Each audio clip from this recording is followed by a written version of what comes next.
Тък му ма забравите и аз хоп. Кача некоя глупост. Ма ко ми викаш просто, ма? Знаеш как го праскам английския? Come on everybody, the second the pew. Тък му ма забравите и аз хоп.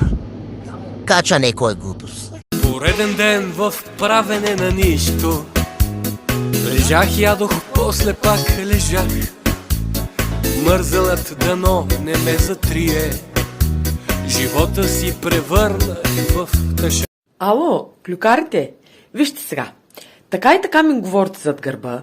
Поне ми направете един масаж, че нещо се схванах. Аз знам да се боксирам, чули? Баща ми бил боксер. Аз кога ще ме стигнеш? Аз вече си купих апартамент на Марс! Купил съм си апартамент и джип с бъги на Марс! Купих си джип от Илон Мъск! Илон ли, Мъск ли, Муск ли, какъв е? Да са пръснали с парфюм.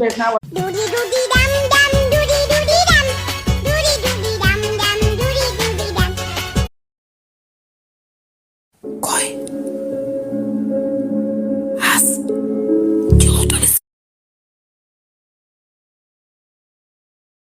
Знаеш ли как да държиш клюкар в напрежение? Как? Утре ще ти кажа. Ами никой не може да ми вземе нито акъла, нито парите. Да, защото нямаш нито едното, нито друго. Средно пръстче, къде си ти?